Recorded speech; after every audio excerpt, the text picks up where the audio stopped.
เชนทรสวนคำศรีวิทยากรร่วมกับเราวันนี้คุณโยมฟังครูเชนก็โอ้โหนี่ถือว่าเป็นผู้ที่ศึกษาธรรมปฏิบัติธรรมถึงแม้จะอยู่ในอาชีพข้าราชการตำรวจแต่ท่านก็ยังสนใจในการศึกษาธรรมะแล้วก็น้อมนำมาปฏิบัติท่านเห็นผลในการนำธรรมะมาปฏิบัติวันนี้ถือว่าเป็นโอกาสดีคุณโยมญาติโยมหลายคนหลายท่านกราบนมัสการถวายความเคารพครับอาจารย์มหาปุญญพัฒน์ประภัสรวรรณโนครับผมต้อนรับเลยเพราะว่าผมเพิ่งได้โอกาสบรรยาย ถือว่าเป็นสิ่งที่ดีเนี่ยเอาเรื่องของคฤหัสถ์ญาติโยมผู้ปฏิบัติธรรมผู้ศึกษาธรรมแล้วก็ปฏิบัติแล้วก็มาแชร์ความรู้โยมก็จะได้ประโยชน์มากมายโดยเฉพาะในวันนี้ตั้งแต่เปิดหัวเนี่ยพระอาจารย์มหาฉลองเนี่ยมาในแนวของการปฏิบัติคุณโยมนี่คือเป็นอัตลักษณ์ของหลวงพ่ออาจารย์มหาฉลองเนี่ยท่านพูดแนวปฏิบัติอาจจะโดนใจหลายคนอาจจะโดนหลายท่านเหมือนกันแม้แต่โดนอาจารย์มหามิภูเนี่ยจะโดนไปหลายดอกเหมือนกันเวลายิ้มอาจารย์มหามิภูต้องยิ้มให้มันยิ้มดีๆก็เลยต้องยิ้มแบบระมัดระวังตัวขึ้นคุณโยมบางครั้งบางทีเนี่ยก็อย่างว่าเวลาเรามีความสุขมีความภูมิใจก็เวลาเรายิ้มเต็มที่ยิ้มแบบอะไรเงี้ยอาจารย์ท่านก็มาสะกิดเราถือว่าเป็นครูบาอาจารย์ที่ท่านเมตตามาพูดให้เราพระธรรมวิทยากรครูบาอาจารย์เนี่ยระมัดระวังตัวในเรื่องของวินัยบางอย่างบางสิ่งบางอย่างที่บางครั้งบางทีครูบาอาจารย์ก็จะมองในความละเอียดก่อนในเรื่องนี้ฉะนั้นเราจะมาฟังทั้งภาคปฏิบัติแล้วก็ภาคทฤษฎีที่ครูบาอาจารย์นำมาขยายความให้เราอาจารย์ครูสุนทรธรรมนิเทศเนี่ยท่านก็เก็บรายละเอียดมาเพียบเลยคุณโยมสร้างตัวสร้างงานสร้างสังคมให้สร้างสรรค์นำธรรมะมาประกอบก็ถ้าพูดตามตรงก็ตามที่ผมคิดไว้แหละครับเอาหลักเหมือนกันนี่แหละที่จะมาประกอบในเรื่องที่จะพูดแต่เลยต้องหักเหหน่อยวันนี้ต้องหาทางหักในเรื่องที่จะพูดในวันนี้เมื่อวานเราก็พูดเรื่องของการปฏิบัติอยู่ในวันนี้เราก็จะนำมาสร้างเรียกว่ามาประยุกต์ใช้อย่างไรในเรื่องการสร้างตัวสร้างงานสร้างสังคมให้สร้างสรรค์โยมท่านทั้งหลายที่ฟังรายการธรรมะนานาสาระธรรมดีเนี่ยเราวันนี้ถือว่าเรามีโอกาสได้นำธรรมะเนี่ยมาประยุกต์ใช้ในการสร้างตัวสร้างงานแล้วก็เมื่อเราสร้างตัวสร้างงานของเราเนี่ยดีแล้วสร้างสังคมที่เป็นสังคมที่ดีด้วยก็เริ่มที่สร้างตัวเราจุดสำคัญ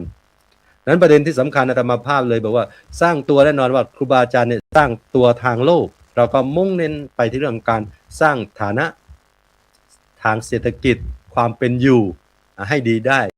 โดยการทำมาหาเลี้ยงชีพให้ถูกต้องสุจริตมีงานทำที่ดีมีการงานการเงินที่มั่นคงสามารถดำรงตนอยู่ได้อย่าง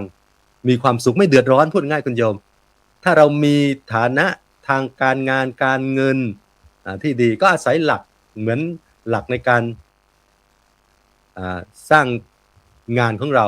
มีความขยันหารักษาดีมีกัลยาณมิตรใช้ชีวิตให้มันเหมาะสมก็แล้วแต่เราก็สามารถเอาหลักเหล่านี้มาสร้างงานสร้างเงินของเราให้เกิดขึ้นให้ฐานะของเราให้มีความมั่นคงมากยิ่งขึ้นเพื่ออำนวยความสะดวกให้เป็นความสุขทางกายของเราความสุขทางกายเขาเรียกว่ากายิกสุขคุณโยมความสุขที่เกิดขึ้นแต่ถ้าไปยึดจนเกินไป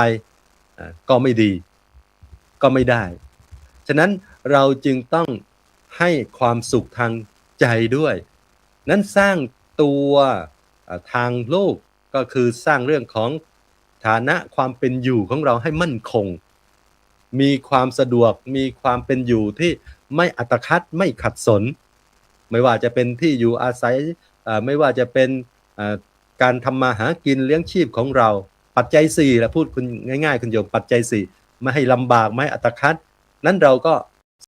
หาสร้างฐานเรื่องนี้ให้เกิดขึ้นมาในฐานะทางสังคมขึ้นมาได้สร้างตัวในเรื่องของสร้างตัวในทางธรรมแล้วคุณโยมทางธรรมเนี่ยคือการพัฒนาตนเองในเรื่องของหลักคิดหลักใจของเรา ก็คือการประพฤติตนประพฤติตัวเนี่ยให้มันถูกต้องดีงามสร้างโดยการประพฤติปฏิบัติของเราเนี่ยคุณโยมทางภายนอกพฤติกรรมของเราคือมีศีลมีธรรมมีศีลพฤติกรรมที่เราประพฤติปฏิบัติไม่เบียดเบียนคนอื่นสัตว์อื่นประพฤติไม่ไปลักเล็กขโมยน้อยคือศีล5นี่แหละไม่ไปคอร์รัปชันไม่ไปประพฤติผิดลูกเมียคนอื่นคู่ครองคนอื่นไม่ไปกล่าววาจาที่ไม่ถูกต้องกล่าวคำเท็จไม่ไปทำลายสติปัญญาของตัวเองด้วยการไปดื่มน้ำเมาไปดื่มสิ่งที่เป็นสุรายาเสพติดทั้งหลายทั้งปวงพวกนี้เราก็ประพฤติให้ถูกต้องกายวาจาของเราให้ถูกต้องดีงามไม่ไปเบียดเบียนและก็มีสัมมาอาชีพที่เราต้องประพฤติปฏิบัติประกอบอาชีพที่ถูกต้องประกอบอาชีพที่ไม่ใช่อาชีพที่ทุจริตเนี่ยคุณโยมไม่ไปโกงไม่ไปคอร์รัปชันอะไรต่างๆเนี่ยสิ่งเหล่านี้ประการต่อไปก็คือพัฒนาตัวของเราพัฒนาจิตของเราพัฒนาจิตของเราเนี่ยเราท่านทั้งหลายก็พยายามที่จะต้องเสริมคุณธรรมเพื่อที่จะลดละความโลภโกรธหลงของเราให้เกิดมีขึ้นแก่ตัวเราสร้างสติในการดำเนินชีวิตของเราให้ได้คือมีธรรมะเนี่ยมาประคับประคองในการดำเนินชีวิตของเราให้ได้นี่สร้างตัวด้วยคุณธรรมคุณงามความดีด้วยการที่เราใช้ชีวิตให้มันถูกต้องดีงามและอย่างหนึ่งที่เราอย่าลืมนะคุณโยมทรัพย์เมื่อกี้เราไปหาทรัพย์ภายนอกอย่างเดียวไม่ได้ต้องหาทรัพย์ภายในสร้างตัวด้วยทรัพย์ภายในเรียกว่าอริยทรัพย์ทั้ง7ประการโยมอย่าลืมนะทรัพย์ภายนอกที่เราสร้างตัวสร้างเนื้อขึ้นมาได้เนี่ยมันเป็นที่พึ่งของเราได้ในปัจจุบันตอนที่เรายังมีชีวิตอยู่ลมหายใจอยู่ใช้ได้ในภพนี้ยังมีลมหายใจนี้โลกนี้แค่นั้นแต่สร้างตัวที่เป็นทรัพย์อย่างที่เราจะอยากฝากให้โยมสร้างทรัพย์คืออริยทรัพย์อันประเสริฐศรัทธาศีลหิริโอตปะจาคะสุตตะปัญญาพวกนี้ให้มีขึ้นแก่ตัวของเราด้วยตกน้ำไม่ไหลตกไฟไม่ไหม้ต่อให้เราละโลกนี้ไปก็ยังเป็นทรัพย์ที่ติดตนตามตัวของเราไปได้นั้นสร้างตัวของเราทั้งทางโลกและทางธรรมตั้งแต่บัดนี้ประการต่อไปสร้างงานแน่นอนว่างานของเราท่านทั้งหลายเป็นสิ่งที่เราต้องประกอบในการดำเนินชีวิตของเรา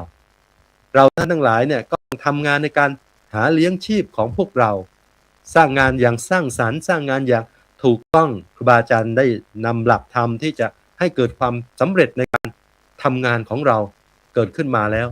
นั้นงานจะสำเร็จเราก็ต้องอาศัยอิทธิบาทที่ครูบาอาจารย์พระครูสุนทรธรรมนิเทศเนี่ยได้กล่าวอธิบายไปพร้อมว่ามีอะไรอย่างไงแล้วนั้นชีวิตของเราเนี่ยจะสร้างงานให้ประสบความสำเร็จในชีวิตของเราก็อาศัยหลักธรรมอย่างที่ครูบาอาจารย์ได้กล่าวถึงไปแล้วว่าเราต้องมีความรักในงานที่เราทำเรามีความเพียรพยายามแล้วก็เอาใจใส่แล้วก็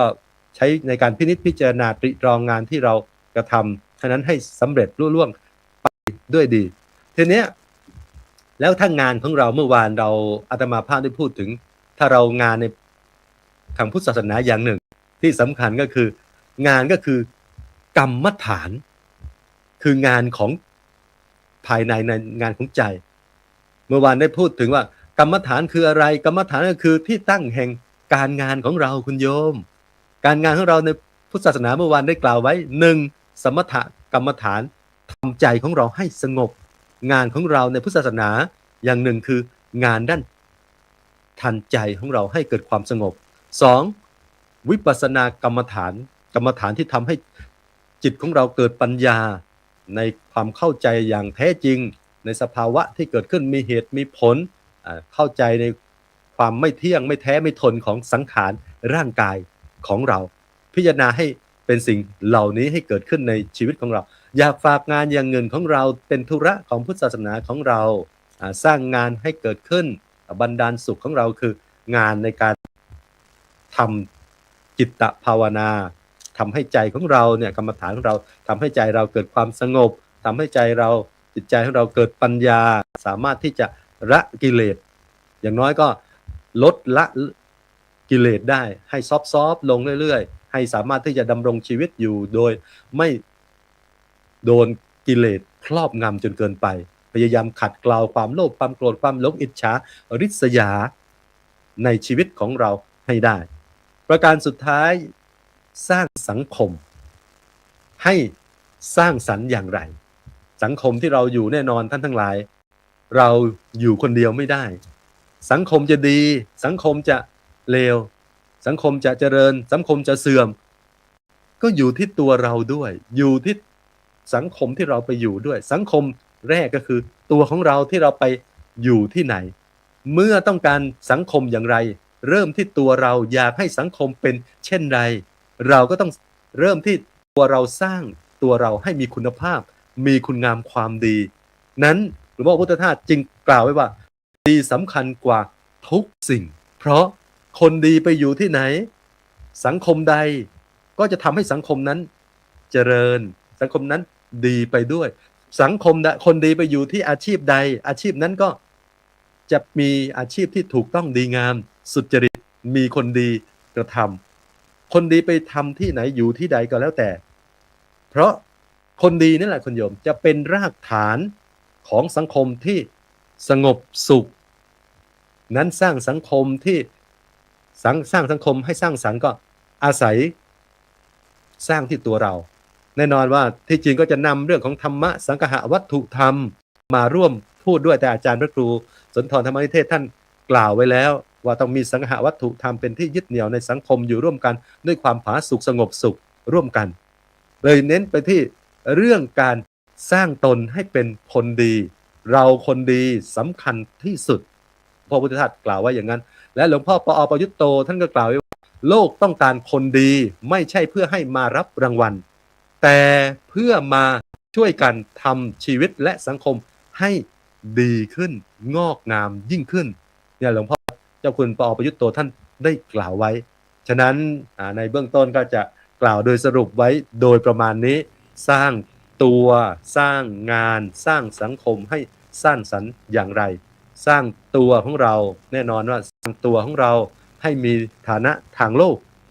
ที่ดีที่มั่นคงไม่เดือดร้อนไม่ทุกข์ยากไม่ลำเข็ญโดยการที่พยายามทำสร้างฐานะของเราให้ดีสร้างฐานะทางธรรมเพื่อประพฤติปฏิบัติสร้างคุณงามความดีให้แก่ตัวเองพฤติกรรมที่ดีมีศีลมีธรรมมีศีล5เป็นเบื้องต้นในการประพฤติปฏิบัติของเราเมื่อเราสร้างตัวของเราให้ดีงามแล้วเราก็ไปสร้างงานด้วยหลักธรรมด้วยการที่เรามีอิทธิบาทธรรม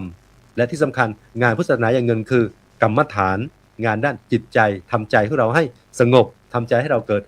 สติเกิดปัญญามากยิ่งขึ้นและเมื่อเราสร้างพัฒนาตัวของเราดีงามแล้วตัวของเรานี่แหละสังคมต้องการคนดีเพราะคนดีสำคัญกว่าทุกสิ่งกราบขอบคุณครูบาอาจารย์ทุกรูปที่มาให้ธรรมะกับญาติโยมและอนุโมทนาบุญกับญาติโยมทุกคนทุกท่านครับ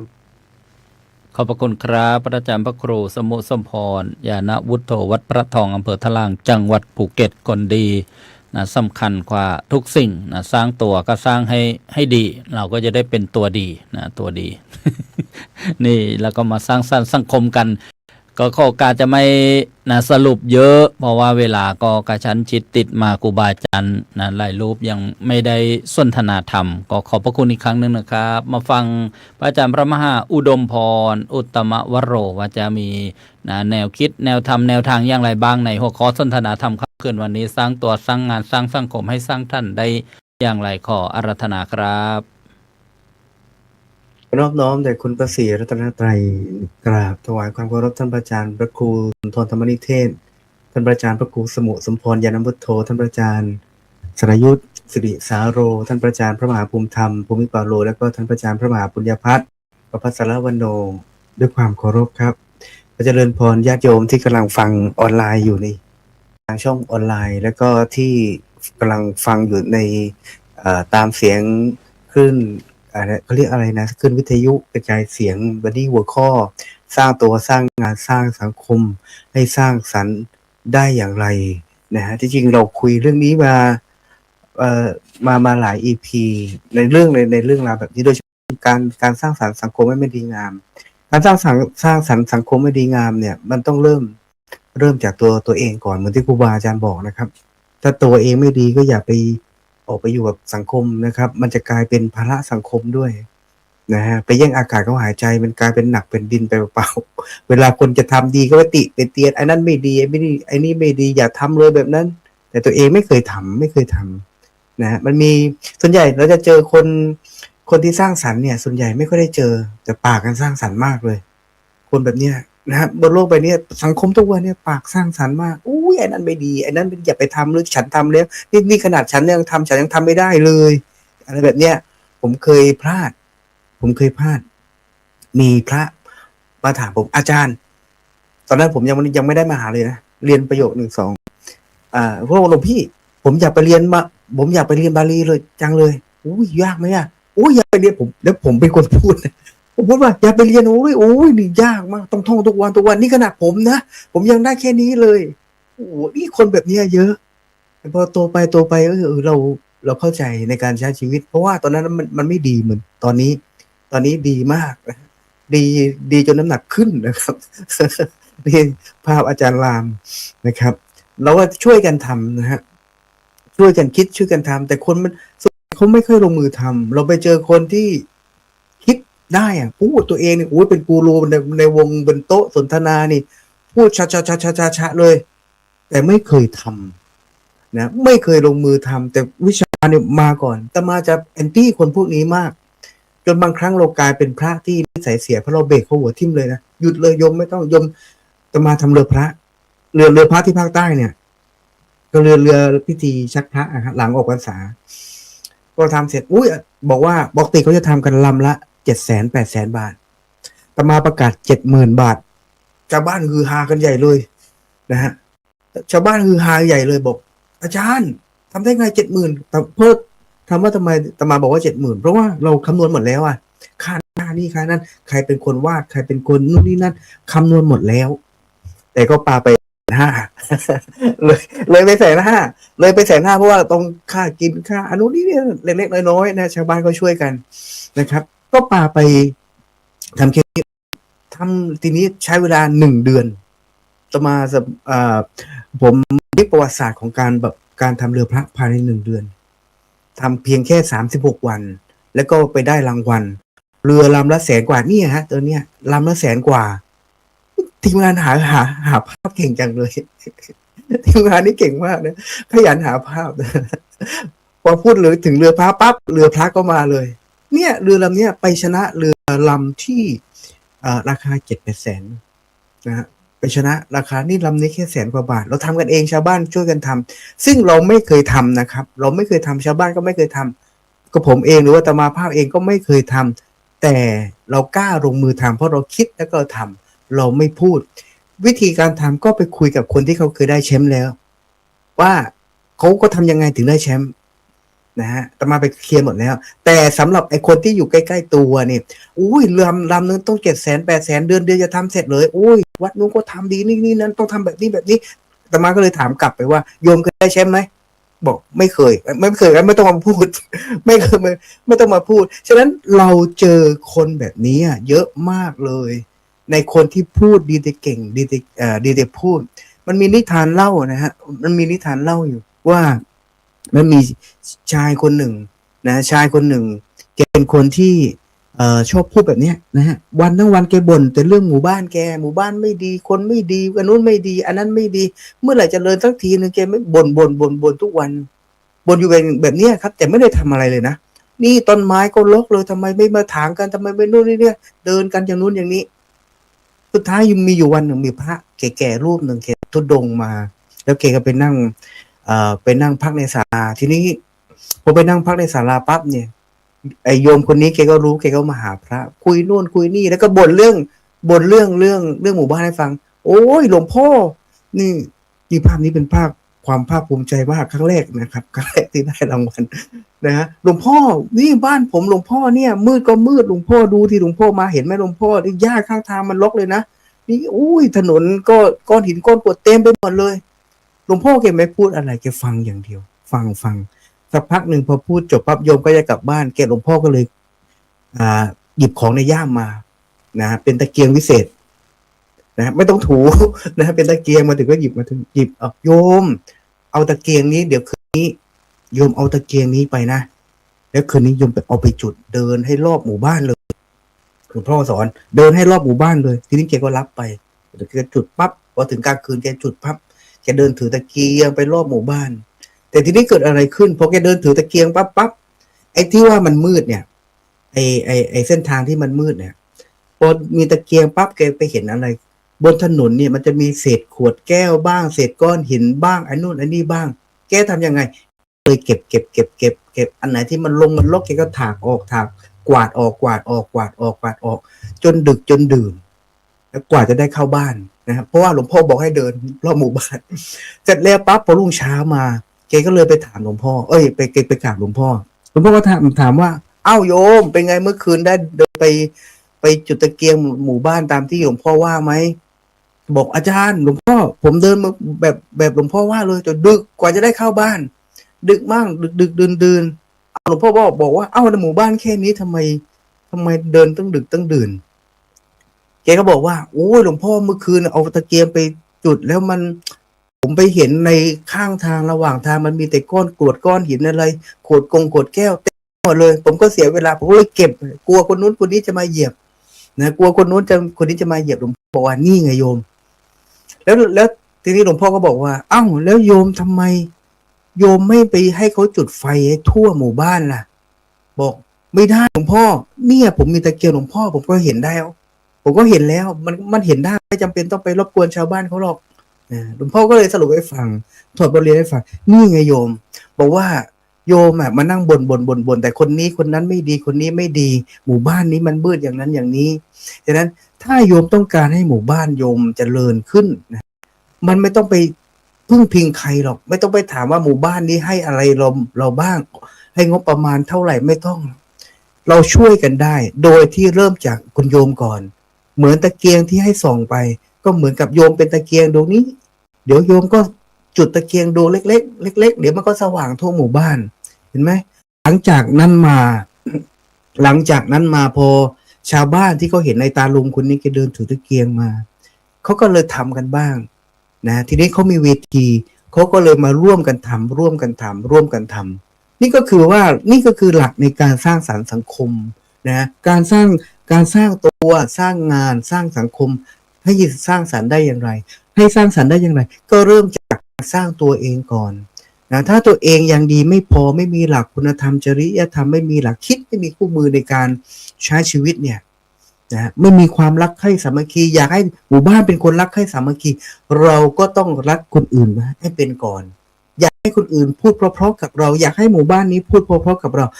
ก็ต้องพูดเพราะๆให้กับหมู่บ้านนี้ก่อนมันเริ่มจากแสงเล็กๆจากตัวเองนะแต่มาสร้างวัดที่เนี่ยตอนที่เป็นวัดล้างนะครับมีโยมคนหนึ่งเข้ามาแต่ประมาณครับไม่เกิน2 เดือนแล้วก็มีโยมเข้ามาอาจารย์มาอยู่ที่เนี่ยขออย่างเดียวขอช่วยทำให้หมู่บ้านนี้มันสามัคคีกันสักทีดินี่มันแตกแยกกันแบ่งฝ่าย3 ฝ่ายจนทุกวันเนี่ยคุณโยมญาติโยมท่านพระอาจารย์ครูบาอาจารย์ผมก็เลยเอากิจกรรมมาทำไมผมต้องทำกิจกรรมเยอะๆผมก็เลยประกาศว่าผมทำงานผมไม่เคยใช้เงินใช้แหละแต่เราไม่ได้เน้นงบประมาณเราเน้นความรักใคร่สามัคคีด้วยการเอางานเนี่ยมาให้ทุกคนได้ช่วยกันเพราะเชื่อว่ามนุษย์โลกใบนี้ทุกคนมีความรู้ความสามารถทุกคนเป็นคนเก่งมากมีเกียรติมีความรู้มีความสามารถก็เหมือนกับนิ้ว5 นิ้วแต่เราแยกกันเราไม่ได้มารวมกันเป็นมือเดียวดังนั้นงานมันก็เลยไม่สำเร็จหลายๆคนบอกว่าประเทศไทยเราอยู่ยากโลกวันนี้อยู่ยากมากเลยไม่น่าอยู่เลยไม่มีความสุขเลยมันจะมีความสุขได้ก็มันเริ่มตัวเราก่อนนะถ้าอยากให้สังคมนี้มีความสุขเราก็เริ่มจากตัวเราก่อนไม่ต้องไปหวังพึ่งใครไม่ต้องไปหวังพึ่งคนนั้นไม่ต้องไปหวังพึ่งนายกไม่ต้องไปหวังนายกอบต.นะครับ ไม่ต้องไปหวังพึ่งใครพึ่งตัวเองก่อนแล้วก็กระจาย นะฮะทัศนคติความคิดบวกเนี่ยเดี๋ยวก็มีคนเหมือนเราเนี่ยเกิดขึ้นอีกหลายๆคนทั่วสังคมมันก็เลยน่าอยู่นะครับน่าอยู่นะครับแล้วก็เราก็ไม่อยากตายจากกันไปไหนเลยถ้าสังคมมันน่าอยู่นะครับวันนี้ก็เลยฝากเอาไว้เพียงเท่านี้ครับนะทุก สาธุขอบพระคุณครับพระอาจารย์พระมหาอุดมพรอุตตมวโรนี่นะสร้างตัวนะสร้างงานนะสร้างสังคมนะสร้างตัวสร้างงานสร้างสังคมให้สร้างสรรค์อย่างไรท่านก็ใช้กิจกรรมนะที่ประทับใจนะเรือพระนะทีแรกก็ผมอาตมาภาพก็เรือพระหมายถึงอะไรโอ้มาเข้าใจตอนที่ว่าพระนั่งอยู่ในเรือนั่นเองนะท่านนั่งอยู่นั่นคือเรียกว่าเรือพระ ใจหลากหลายกิจกรรมให้นะคนเนี้ยเกิดความสามัคคีกันนะสามัคคีปองดองนะสมานฉันท์สมานเธอนะแล้วก็หยิบยกตัวอย่างของชายคนหนึ่งที่ว่าขี้บ่นจู้จี้อะไรเงี้ยนะหรือสรุปง่ายๆให้สั้นๆก็คือเรามาช่วยกันสร้างสรรค์สังคมเรียกว่าช่วยกันจุดตะเกียงดีกว่ามาด่าความมืดโอ้มืดมองอะไรไม่เห็นเลยนะคนละเล็กคนละน้อยเหมือนครูบาอาจารย์ในรายการนานาสาระธรรมดีนี่แหละญาติโยมไม่ได้มีเงินเดือนหรือว่านิตยพัฒน์อะไรหรอกมานั่งสนทนาธรรมกันเนี่ยบางคนนี่ท่านได้อะไรนะ ท่านได้อะไรได้ใหญ่หรือบอกกันเทศก็ไม่เห็นมีพุ่มกันเทศอะไรเลยไม่เห็นมีนะแปะลิงก์แปะบัญชีอะไรก็เลยนะอันนั้นไม่ได้ไปว่าใครนะญาติโยมอันนี้เรียกว่านะด้วยใจนะเพื่อที่จะมานะสร้างสรรค์สิ่งดีๆให้สังคมนี้แหละญาติโยมนะเรียกว่าเป็นส่วนเล็กๆน้อยๆก็ยังดีนะได้สร้างตัวนะได้ฝึกนะได้ฝึกแล้วก็นะได้สร้างงานกันนะมีงานใช่ไหมมีงานจึงมีรู้สึกว่ามีความรับผิดชอบมีคุณค่านะแล้วก็นะสร้างสังคมกันนะแล้วก็ด้วยเนี่ยวิธีสร้างสรรค์นี้ก็เป็นสิ่งเล็กๆนะขอฝากรายการนานาสาระธรรมดีรายการเล็กๆไว้ในอ้อมใจของศรัทธาญาติโยมด้วยนะ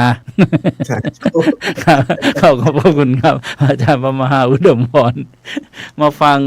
อาจารย์พระมหาปุญญาภัทรประภัสรวันโนวัดสุขันธารามท่านจะมี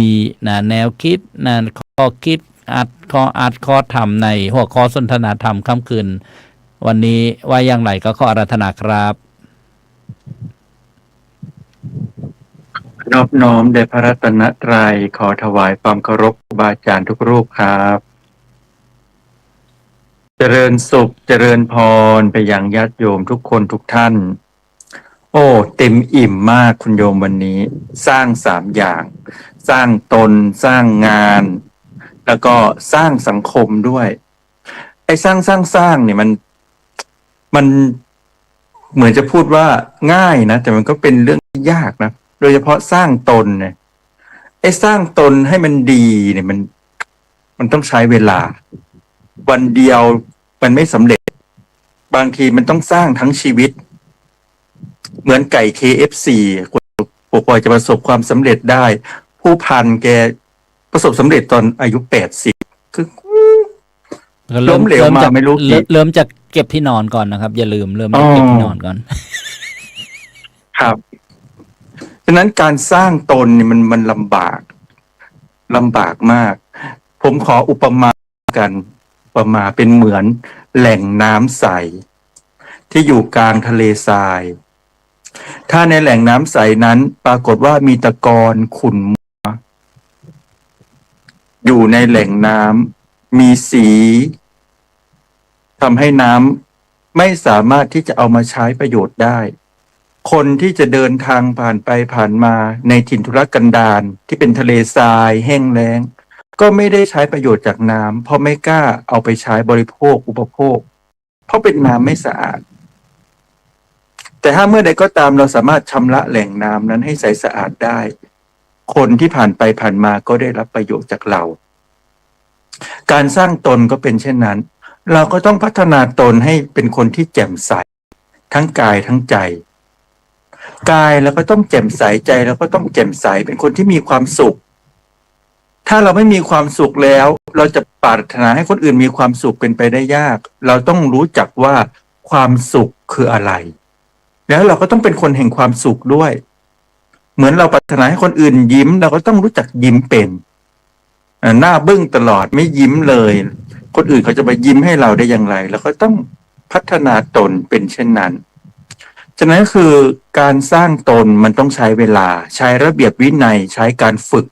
พระองค์จึงตรัสว่าทันโตเศรษโธมนุษย์เศรษสุในบรรดามนุษย์ทั้งหลายคนที่ฝึกตนเป็นคนประเสริฐการสร้างตนคือเราต้องทำให้ตนเป็นคนประเสริฐเช่นนั้นก็คือต้องฝึกให้มีทานศีลภาวนาต้องฝึกเป็นประจำฝึกวันเดียวไม่ได้ต้องฝึกสม่ำเสมอ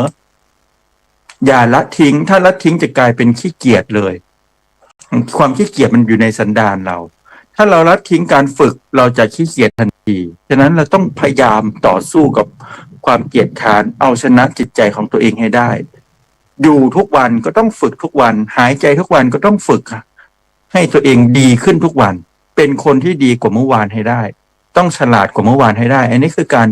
สร้างตนให้เป็นคนดีจะได้ใช้ประโยชน์ได้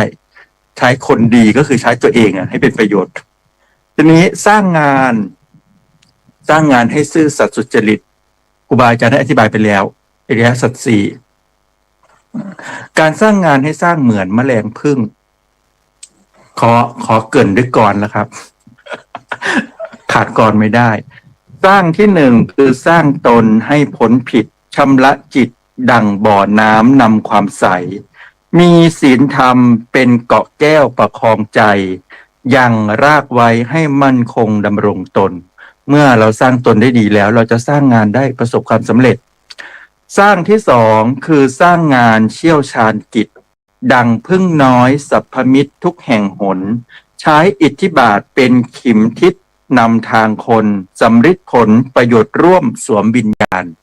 คือพึ่งมันขยันมากมันไม่หยุดในการที่จะสร้างสรรค์งานของมันเป็นยังไงพึ่งทำงานทุกวันพึ่งนี่ทำงานทุกวันการที่จะทำงานให้ประสบความสำเร็จต้องมีเป้าหมายด้วยพึ่งมันรู้เป้าหมายของตัวเองว่าจะต้องออกไปหาน้ำหวานต้องออกไปหาเกสรดอกไม้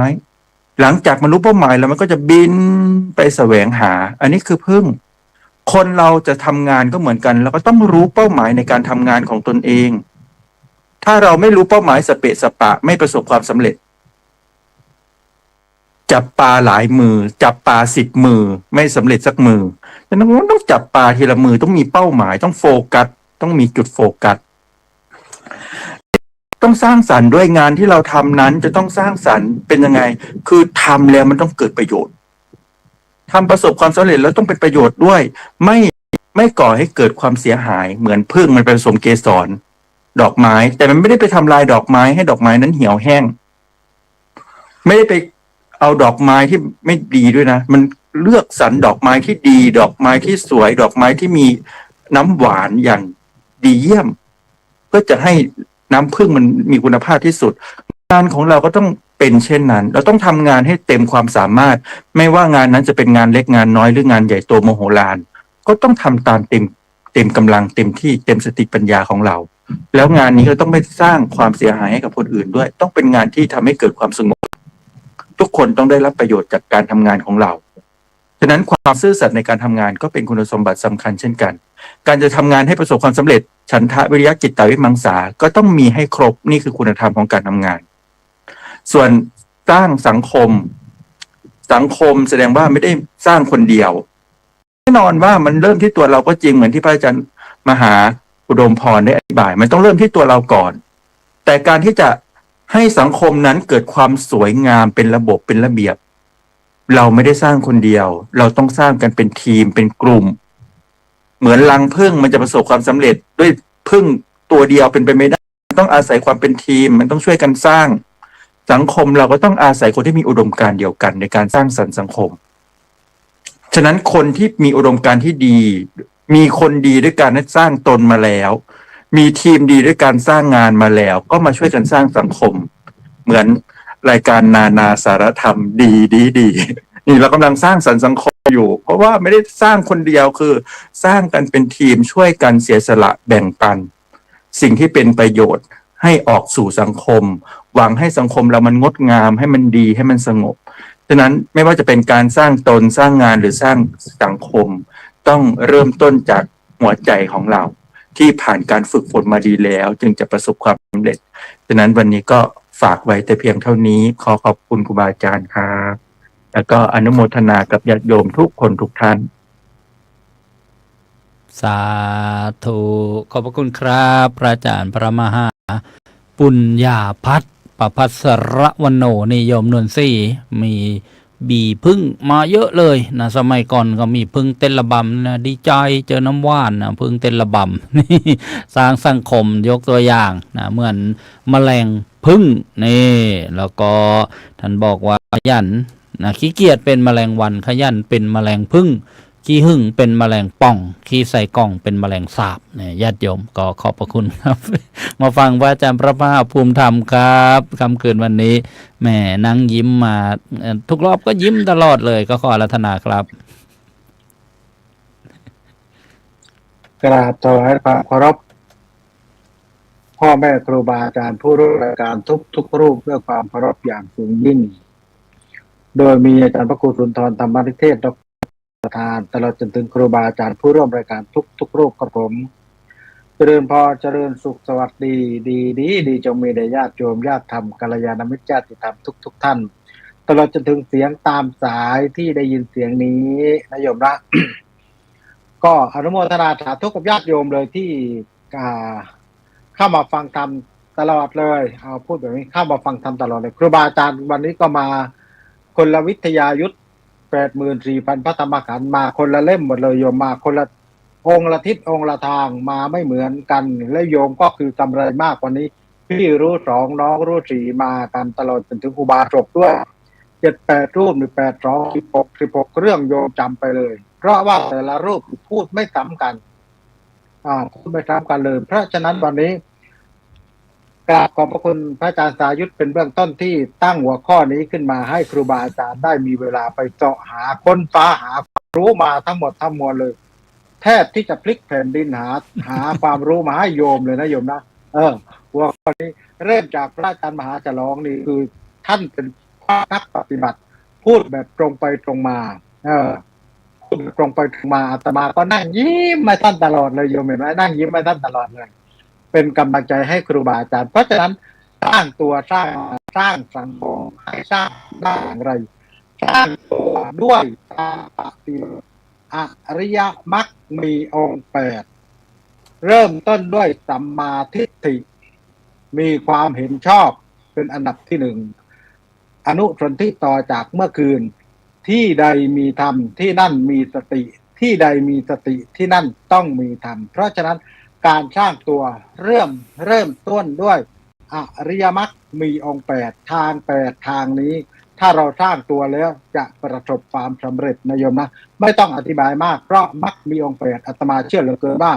โยมคมชาญคงจะจำได้อย่างชัดเจนตลอดจนถึงญาติโยมทุกท่านFPทุกคนที่ฟังอยู่หน้าจอที่ดูอยู่หน้าจอที่ฟังอยู่จนตำจ่ายรู้อยู่แล้วว่าอริยมรรคมีองค์8เริ่มต้นด้วยความเห็นชอบเพราะเราต้องชอบก่อนถึงจะสร้างถ้าไม่ชอบทุกคนบนโลกใบนี้ไม่สร้างแน่นอนอาตมาเชื่ออย่างนั้นถ้าไม่ชอบก็ไม่ฉันถ้าไม่ชอบก็ไม่ทำเพราะฉะนั้นต้องเริ่มต้นด้วยการชอบนี่คือสร้างตัวต่อไปสร้างงานต้องด้วยหัวใจเศรษฐีขยันหารักษาไว้คบเพื่อนดีใช้ชีวิตแบบพอเพียงนี่คือการสร้างงานจำไว้และนำไปปฏิบัติจะเป็นผลประโยชน์กับโยมเพราะขยันหานี่ทุกคนขยันหาเพราะอยากรวยรักษาไว้ตนีทีเหนียวเก็บไว้เยอะๆคบเพื่อนดีแน่นอนบนโลกใบนี้ใครก็อยากจะเจอเพื่อนดีๆใช้ชีวิตแบบพอเพียงก็คือเรารวยเพราะหัวใจเศรษฐีโยมสร้างสังคมด้วยการรณรงค์ให้คนรักษาศีล 5ถ้าคนทั้งโลกนี้รักษาศีล 5โยมศาลไม่ต้องมีคุกก็ว่างตำรวจก็ตกงานโยมเชื่อไหมถ้าคนทั้งโลกรักษาศีล 5ศาลผู้พิพากษาไม่ต้องมี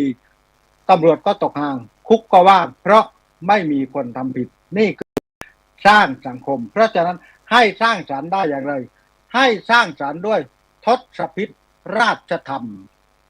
ทศพิธราชธรรมขึ้นต้นด้วยทานต่อด้วยศีลเพราะฉะนั้นทั้งหมดสร้างตนอริยมรรคมีองค์ สร้างงานหัวใจเศรษฐีสร้างสังคมด้วยการรณรงค์ให้คนรักษาศีลห้าให้สร้างสรรค์ด้วยทศพิธราชธรรมแล้วโลกนี้ก็จะเจริญรุ่งเรือง เริ่มต้นที่ตัวเราด้วยความเห็นชอบสาธุครับผม สาธุขอบพระคุณครับพระอาจารย์พระมหาภูมิธรรมภูมิปาโลนะอริยมรรคท่านก็บอกว่าอย่าลืมนะสร้างตัวก็ให้มี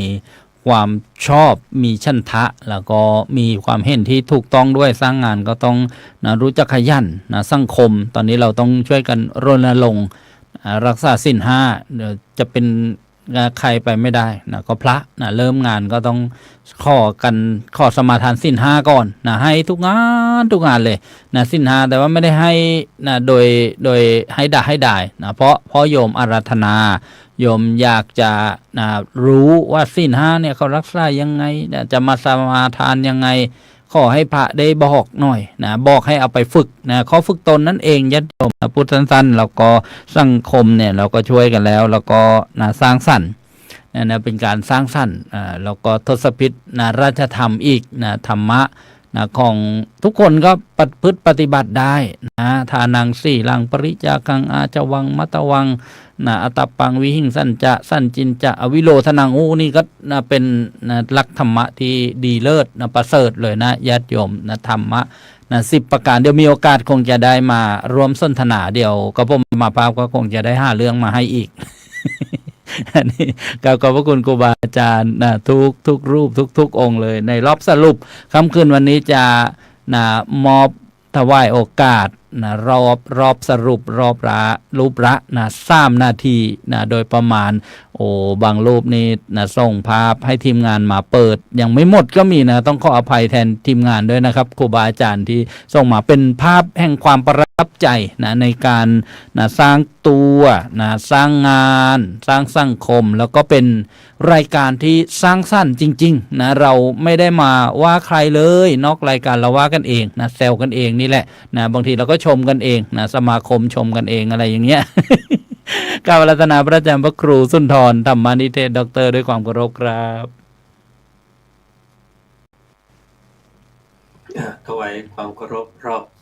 สรุปกับผมก็การที่ถ้าอยากจะสร้างสังคมที่ดีอย่าเพิ่งไปเปลี่ยนคนทั้งโลกนะก็ให้เริ่มต้นที่ตัวเราเองก่อนนะเราก็จะค่อยขยับขยายไปเรื่อยๆเหมือนกับจุดเทียนนะเล่มแรกแล้วก็ต่อกันไปแสงสว่างก็จะเกิดขึ้นไปทั่ว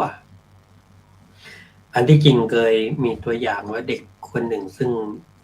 กำพร้าพ่อแม่แล้วก็หลวงตาพามาเลี้ยงที่วัดก็เมื่อมีโยมเข้ามาทำบุญในวัดเขาสงสารเมตตาเด็กมันน่ารักก็เลยถามอนาคตเธออยากเป็นอะไรผมอยากจะเป็นคนดีครับช่วยเหลือคนอื่นด้วยครับโอ้นี่ขนาดเธอมาอยู่วัดเนี่ยเธอจะช่วยเหลือใครได้อะไรเนี่ยก็เลยบอกตั้งแต่นั้นมาเด็กคนนี้มีความมุ่งมั่นในการที่จะตั้งใจเรียนขณะที่คนอื่นนอนหลับแกก็จะลุกขึ้นมาอ่านหนังสือในเวลาที่คนอื่นก็ใช้เวลาว่างไปทำอะไรที่ให้หมดไปวันๆเด็กคนนี้ก็เอาเวลานั้นมาทำประโยชน์ในส่วนที่จะช่วยพัฒนาตนเองให้ได้เกิดทั้งสติปัญญาที่ดีขึ้นนะเข้าหาผู้รู้เข้าห้องสมุดอะไรต่างๆจนกระทั่งก็ได้ไปเล่าเรียนศึกษาแล้วก็กลับมาอีกครั้งเด็กคนนี้ได้มาสร้างโรงเรียนเรียกว่ามาทำกิจกรรมของโรงเรียนด้วยมาสร้างอาคารเพิ่มให้กับโรงเรียนมาพัฒนาชุมชนหมู่บ้านที่มีปัญหาให้ก่อเกิดเป็นความร่วมมือร่วมใจกันแล้วก็มีการช่วยกันพัฒนาเหมือนการที่เรียกว่าเปลี่ยนแปลงตัวเองให้ได้แล้วก็จึงมาเปลี่ยนแปลงอื่นๆได้ในที่สุดก็ไม่มีใครถามเลยว่า เขาทำให้เขาจะเติบโตมาเพื่อเป็นอะไรนะเขาก็บอกเขาตั้งใจที่จะเป็นคนดีและก็ทำงานเพื่อช่วยเหลือเพื่อนมนุษย์เพื่อคนอื่นแล้วเขาก็ทำได้นั่นก็เป็นความตั้งใจนะคนเรามันก็เริ่มต้นตรงนั้นแหละที่วัดเมื่อก่อนผมอยู่เป็นพระลูกวัดแล้วก็ผมเป็นผู้ช่วยเจ้าวาดอยู่ต่อมาผมออกท่านก็ขึ้นมาเป็นผู้ช่วยแทนเนี่ยเป็นพระขี้เมา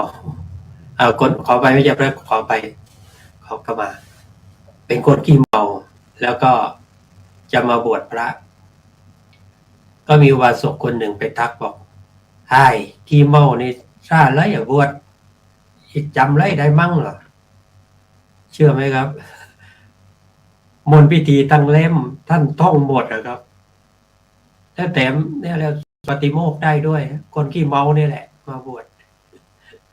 โดนคนสบประมาทนะแต่คนทั้งสองท่านก็คนหนึ่งก็เสียชีวิตไปแล้วนะอีกท่านก็มรณภาพไปแล้วคือท่านแทนที่จะไปโกรธเขาท่านเอาสิ่งเหล่านั้นมาเป็นจุดประกายให้ตัวเองในการที่จะทำให้ได้นะผมนี่ยังอายเลยนะเวลาสวดมนต์ท่านก็บอกหน้าได้ด้วยว่าเปิดหน้าไหนบอกญาติโยมนะสวดบทหน้าไหนแล้วก็ต้องปฏิโมกข์ได้ไม่จบปริญญาจบป .6 เนี่ยแหละแล้วก็มาบวชนะในช่วงปลายของชีวิตแล้วก็สุดท้ายเขาเรียกว่าทำให้โยมท่านนั้นต้องสยบท่านในความเพียรความพยายามนี่ก็ถือว่าเป็นเรื่องของการเริ่มต้นที่ตัวเองนะครับแล้วก็ทำให้คนอื่นยอมรับได้แต่ถ้าพูดไปต้องมากมายแต่ตัวเองไม่เคยทำอะไรสำเร็จสักทีก็คงจะไม่เป็นที่ชื่นชมมากนักอันหนึ่งทำดีแล้วชวนคนอื่นทำความดีใครทำดีชื่นชมทุกคนก็จะเต็มไปด้วยความรู้สึกที่ดีครับผมครับขอบคุณครับญาติโยมนะทำตัวให้เหมือนยาดมไม่มีใครชื่นชมแต่เราก็ชื่นใจนะครับพระท่านอาจารย์ประกูสมุทรสมพรครับนมัสการถวายความเคารพครูบาอาจารย์อีกครั้งหนึ่งครับผมเจริญพรญาติโยมในภาครอบสรุปเวลาผ่านไปแป๊บเดียวถึง3 ทุ่มคงไม่ต่อเวลามากมายจนเกินไปโยม รายการนานาสาระธรรมเราชอบต่อเวลาโยมบอกว่าต่อได้ก็ดีเพราะว่าสาระมันน่าติดตามจริงๆคนโยมในวันนี้สร้างตัวสร้างงานสร้างสังคมให้สร้างสรรค์อย่างไรสรุปครูบาอาจารย์ได้มาเอาแง่คิดแง่ธรรมในการที่จะมานำเสนอให้ญาติโยมได้ยินได้ฟังโยมรีบสร้างตัวในวันที่เรายังแข็งแรงในวันที่เรายังมีกำลังวังชาอยู่อย่าประมาทตอนเนี้ยเราได้สร้างตัวตนของเราขนาดไหนแล้วทั้งทางโลกและทางธรรมรีบเลยนะโยมนะเราต้องรีบตั้งตอนที่เรายังมีพละกำลังทั้งกายและใจที่เรายังเข้มแข็งยังแข็งแรงอย่ารอช้าสร้างฐานะให้มั่นคงสร้างคุณงามความดีให้ดำรงในตัวตนของเราท่านจะบอกว่าอย่ารองน้ำฝนเมื่อใกล้ซาอย่ารอชราแล้วจึงทำบุญทำความดีน้ำหยดทีละหยดทีละน้อยยังเต็มตุ่มทำบุญสะสมไว้ก่อนที่จะสายเกินไปทำความดีไว้ตั้งแต่บัดนี้คุณโยมแล้วเมื่อเราสร้างตัวของเรางานของเราให้ดีงามแล้วเราจะสร้างสังคมให้ดีด้วยทำหน้าที่ของเรานี่แหละทำตัวของเรานี่แหละให้ถูกต้องดีงามที่สุดแล้วเราจะไปเป็นอยู่ที่ไหนอยู่ที่ใดก็แล้วแต่สังคมก็จะดีตามที่เราได้ประพฤติปฏิบัติถูกต้องดีงามช่วยกันจันลงสังคมให้ดีงามด้วยเริ่มที่ตัวของเราและกระจายไปที่ครอบครัวเราในสังคมที่เราอยู่จะ ไประดับประเทศระดับชาติด้วยเรามีศีลมีธรรมอยู่ที่ตัวตนของเรากล่าวอนุโมทนาครูบาอาจารย์ทุกรูปที่มาให้ธรรมะญาติโยมทุกคนทุกท่านอนุโมทนาบุญกับญาติโยมทุกคนทุกท่านที่ฟังรายการจนถึงตอนนี้ครับ สาธุขอบพระคุณครับญาติโยมสองสิ่งที่ไม่ต้องรอก็คือความดีแล้วก็กตัญญูกตเวทีกับขอบพระคุณครับอาจารย์พระครูสมุทรสมพรครับรัตนาพระอาจารย์พระมหาอุดมพรครับ ต่อเรือพระครับ สาธุ ก็เจริญสาธุนะครับคุณโยมทุกท่านก็ในหลักในการสร้างอะไรก็ตามแต่มันต้องเริ่มจากความคิดก่อนไม่ว่าจะสร้างตัวสร้างคนสร้างงานอะไรต่างๆมันต้องเริ่มจากความคิดที่ดีก่อนคิดที่อยากจะทำนะฮะแล้วก็เรื่องในอิทธิบาทสี่ต้องมีใจก่อนต้องมีใจถ้าคนเราไม่มีใจเราก็ทำอะไรไม่ได้นะครับคิดดีแล้วก็ต้องลงมือทำด้วยดังนั้นหลักในการพัฒนาชีวิตพัฒนาสังคมหรือว่าเขาเรียกว่าหลักในการพัฒนาชีวิตให้มันเจริญยิ่งขึ้นเนี่ยในทางพระพุทธศาสนาเนี่ยเมื่อบุคคลพัฒนาตนเองให้มีความรู้ก่อนนะเราต้องมีความรู้ก่อนนะเราต้องทำตัวให้ดีก่อนเราต้องมีความรู้ก่อนแล้วก็ต้องมีความสามารถก่อนมีความรู้ด้วยมีความสามารถมีความรู้ยังไม่พอมันต้องมีคุณธรรมด้วยถ้าเราไม่มีคุณธรรมเนี่ยเราก็ไม่สามารถที่จะสร้างสังคมได้หรือว่าเป็นที่ยอมรับของทุกๆคนได้เพราะบนโลกใบนี้ถ้าพูดถึงเรื่องสร้างที่หลวงพี่มหาพัฒน์นะฮะหรือว่าหลวงพี่พระมหาบุญญาพัฒน์ ได้พูดอะไรก็คือว่ามันต้องสร้างจากทุกๆคนเราไม่สามารถสร้างอะไรได้คนเดียวได้นะครับนกไม่มีขนคนไม่มีพวกมันจะบินที่สูงไม่ได้เราต้องสร้างตัวในที่นี้สร้างตัวเองนะครับให้เป็นคนที่มีความรู้คู่กับคุณธรรมเสียก่อนแล้วจึงนำศักยภาพเนี่ยออกไปสร้างประโยชน์แก่ครอบครัวนะสร้างคนใกล้ๆตัวคนใกล้ๆตัวก็จะเป็นกำลังให้เราได้สร้างชุมชนแล้วก็ไปเกิดไปแผ่ขยายไปสร้างสังคมได้อย่างแท้จริงหากทุกคนบนโลกเนี่ยตระหนักในหน้าที่ของตัวเองก็จะสามารถที่จะเข้าถึงแล้วก็พัฒนาอย่างต่อเนื่องสังคมมันก็จะมีความสุขมันจะเปลี่ยนแปลงไปในทางที่ดีขึ้น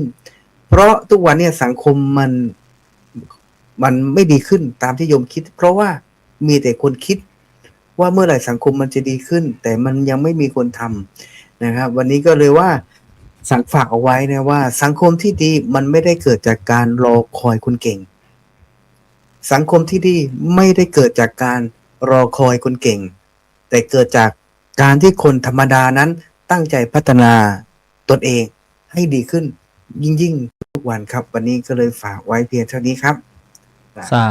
ธุขอบพระคุณครับผมจะไม่สรุปแล้วเพราะว่าโยมบอกว่าผมตลกจังเลยตลกญี่ปุ่นด้วยนะขอบพระคุณอีกครั้งครับกราบรัตนาพระอาจารย์พระมหาปุญญพัฒน์ครับครับขอโอกาสในรอบที่สองครับสร้างตัวให้ทุกคนต้องการถ้าเราเป็นคนดีเป็นคนมีประโยชน์ทุกคนก็จะต้องการอยู่ที่ไหนก็จะมีแสงสว่างส่องมาถึงแต่ถ้าคนดีมีความรู้แต่ไม่มีใครต้องการอยู่ที่ไหนก็ดับแสงฉะนั้นเราต้องสร้างตัวเองให้มีประโยชน์แล้วก็เมื่อเขามอบโอกาสให้เราต้องสร้างประโยชน์ได้ด้วยมันถึงจะเกิดโสดที่ผลคือความเจริญงอกงามสร้างงานก็ให้มันมีคุณค่าเพราะทุกการทำงานของเราสร้างคุณค่าให้กับชีวิตเราฉะนั้นในการทำงานมันจะเป็นเหมือนลายเซ็นของเรางานนั้นจะเป็นลายเซ็นของเราเป็นตัวตนของเราถ้างานออกมาเป็นระเบียบก็แสดงว่าเราเป็นคนมีระเบียบถ้าออกงานออกมาสุรุ่ยสุร่ายไม่ราบรื่นไม่อะไรแสดงว่าเราก็เป็นคนเช่นนั้นเพราะงานบ่งบอกถึงตัวตนของเราฉะนั้นเราต้องสร้างงานให้ดีส่วนสร้างสังคมก็ต้องร่วมกันสร้างขอให้ส่งเสริมคนดีไปอยู่ในสังคมสังคมจึงจะดีแต่ถ้าเราไม่ส่งเสริมคนดีให้อยู่ในสังคมสังคมก็จะไม่ดีฉะนั้นสร้างสังคมให้เป็นสังคมที่ดีก็ต้องส่งเสริมดีให้คนดีได้ทำงาน แล้วก็สนับสนุนคนดีให้คนดีมีกำลังใจ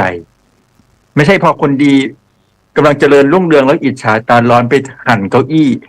คนดีตกลงมาก็ไม่มีกำลังใจทำงาน สังคมก็จะไม่ดีฉะนั้นต้องส่งเสริมคนดีให้คนดีได้ทำหน้าที่ในสังคม สังคมก็จะดีก็ฝากไว้แต่เพียงเท่านี้ครับ สาธุขอบพระคุณครับครับปรารถนาพระอาจารย์พระมหาภูมิธรรมครับ กราบขอบพระคุณพ่อแม่ครูบาอาจารย์ผู้ร่วมรายการทุกรูปด้วยความเคารพเลยครับผมวันนี้แล้วก็อนุโมทนาสาธุบุญกับญาติโยมทุกท่านนะโยมนะที่เข้ามารับชมรับฟังรายการวันนี้อิ่มหนำสำราญใจมากๆเลย โอ้มีความสุขมากๆเลยฟังทำวันนี้ได้หลายหัวข้อเลยที่เอาไปคิดเอาไปเทศให้กับญาติโยมที่อยู่ในวัดบำเพ็ญเหนือฟังอาตมาพูดให้คนทั้งโลกฟังแล้วก็ต้องพูดให้คนในวัดบำเพ็ญเหนือฟังด้วยนะโยมนะเพราะอะไรเพราะต้องเอาคนในบ้านให้อยู่ให้ฟังแล้วนำไปปฏิบัตินี่คือสิ่งที่สำคัญที่สุดเพราะฉะนั้นวันนี้สร้างตัวด้วยวินัยถ้าไม่มีวินัยสร้างตัวไม่ได้สร้างงานก็ต้องด้วยวินัยถ้าไม่มีวินัยงานก็ไม่สำเร็จสร้างสังคมก็จะต้องด้วยวินัยถ้าไม่วินัยสังคมนั้นก็เกิดความแตกแยกไม่สร้างสรรค์ได้อย่างไรในเมื่อวินัยตัวเดียวทำให้สังคมสร้างสรรค์ได้อย่างแน่นอนโยมนี่คือสิ่งที่เราจะพึงนำไปปฏิบัติพูดให้เป็นข้อคิดคนทั้งโลกชอบดูคนเฉพาะแถวหน้าเปรียบเสมือนนาฬิกาหมดเวลาปุ๊บเราหันไปดูนาฬิกาแต่ลืมนึกไปว่านาฬิกาที่หมุนอยู่ได้ตลอดเวลามีฐานที่เป็นกำลังหลักอยู่เบื้องหลังทุกคนนึกถึงฐานเมื่อวันที่นาฬิกาหยุดเดินเพราะฉะนั้นวันนี้นาฬิกาที่กำลังเดินให้โยมหันไปมองคนข้างหลังก็คือพ่อแม่ที่นั่งอยู่ที่บ้านอย่านึกถึงท่านในวันที่เหมือนนาฬิกาหมดฐานเรานึกถึงฐานฝากไว้เป็นข้อคิดครับผมสาธุให้เดินไปข้างหน้าอย่าเดินเป็นวงกลมอย่างนาฬิกานะญาติโยม ค่ำคืนวันนี้ก็ผมผู้ดำเนินรายการถ้าผิดพลาดบกพร่องล่วงเกินครูบาอาจารย์ก็กราบขอขมาอภัยขออโหสิกรรมด้วยนะครับเจริญพรอนุโมทนาบุญญาติโยมทุกท่านพบกับรายการนานาสาระธรรมดีครั้งต่อไปวันพฤหัสบดีที่9 มีนาคมหัวข้อเรื่องเรือน 3 น้ำ 4ชีวิตนี้เพื่อใครแล้วก็วันศุกร์ที่20 มีนาคมหัวข้อเรื่องเมื่อเกิดการสูญเสียทำอย่างไรจะไม่เสียศูนย์กำคืนวันนี้ก็อนุโมทนาทุกท่านเลยไม่ได้อ่านรายชื่อรายนามขึ้นชื่อแล้วก็ข้อความบางท่านก็ไต่ส่วนทวนถามมาในรายการรายหัวข้อนี่สร้างยังไงเอาอะไรมาสร้างก็คงจะได้คำตอบในการสนทนาธรรม